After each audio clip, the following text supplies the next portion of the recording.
अमरावती जिल्हा स्त्री रुग्णालयातील गंभीर गैरसोयीचा प्रकार समोर आला असून बेडच्या कमतरतेमुळे एका बेडवर 2 महिलांवर उपचार करण्यात येत असल्याचे निदर्शनास आले आहे।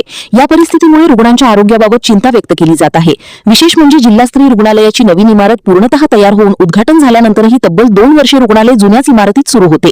युवक काँग्रेसचे नेते सागर कलानी यांनी आंदोलनाचा इशारा दिल्यानंतर रुग्ण, ऑपरेशन थिएटर, ओटी आणि अतिदक्षता विभाग आयसीयू यांचे नवीन इमारतीत स्थलांतर करण्यात आले। मात्र नवीन इमारतीतही अनेक मूलभूत सुविधांचा अभाव असल्याचा आरोप करण्यात येत आहे। रुग्णालयात लिफ्टची व्यवस्था उपलब्ध असूनही ती अद्याप सुरू करण्यात आलेली नाही। त्यामुळे गरोदर महिला, ज्येष्ठ नागरिक आणि रुग्णांच्या नातेवाईकांना मोठ्या अडचणींचा सामना करावा लागत आहे। तसेच रुग्णांना वेळेवर आणि दर्जेदार आरोग्य सेवा मिळत नसल्याच्या तक्रारीही पुढे आल्या आहेत। स्थानिक नागरिकांकडून तक्रारी प्राप्त झाल्यानंतर युवक काँग्रेसच्या पदाधिकाऱ्यांनी रुग्णालयाला भेट देऊन प्रत्यक्ष पाहणी केली। यावेळी एका बेडवर 2 महिलांना ठेवण्यात आल्याचे दिसून आले। तसेच रुग्णांच्या नातेवाईकांनी बेडची कमतरता आणि काही ठिकाणी आरोग्य कर्मचाऱ्यांकडून पुरेशी दखल घेतली जात नसल्याची तक्रार केली।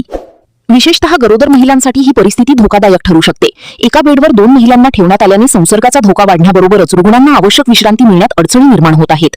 यामुळे माता आणि बालकांच्या आरोग्यावर विपरीत परिणाम होण्याची शक्यता व्यक्त केली जात आहे। या संदर्भात संबंधित अधिकाऱ्यांशी संपर्क साधण्यात आला असून तातडीने व्यवस्था करण्याचे आश्वासन देण्यात आले आहे। मात्र काही तास उलटल्यानंतरही परिस्थितीत कोणताही बदल झालेला नसल्याचा आरोप करण्यात येत आहे असं म्हटलं जात आहे। दरम्यान रुग्णालय प्रशासनाने तातडीने अतिरिक्त बेडची व्यवस्था करावी, बंद असलेली लिफ्ट सुरू करावी आणि रुग्णांना आवश्यक सुविधा उपलब्ध करून द्याव्यात अशी मागणी करण्यात येत आहे। अन्यथा युवक काँग्रेसच्या वतीने तीव्र आंदोलन छेडण्यात येईल असा इशारा युवक काँग्रेसचे नेते सागर कलानी यांनी दिला आहे। मी सागर कलानी, महाराष्ट्र प्रदेश युवक काँग्रेस प्रदेश महासचिव। आज अमरावती जिल्हा सामान्य रुग्णालय म्हणून मला फोन आला। या ठिकाणी बेडची व्यवस्था तर नाही आहे, पेशंटला अत्यंत त्रास होता। वास्तविक पाहता आम्ही आमचे मित्र या ठिकाणी पाहण्याकरिता आलो तर अक्षरशः खरोखर काही गरोदर महिला एकाच बेडवरती 2-2 व्यक्ती झोपत आहे।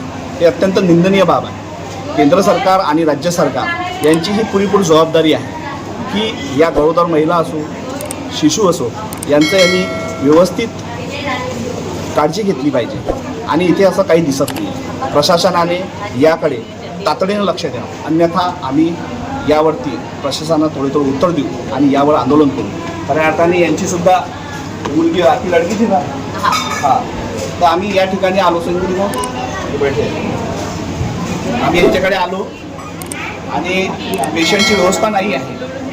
इतकं मोठं हॉस्पिटल आहे, फक्त दाखवण्यासाठी की दिखावा आहे फक्त। याच्यामध्ये केंद्र सरकार आणि राज्य सरकार ज्या गरोदर महिला आहे यांची पुरेपूर काळजी घेण्यासाठी हे जिल्हा सामान्य रुग्णालय आहे, यांची ही जबाबदारी आहे।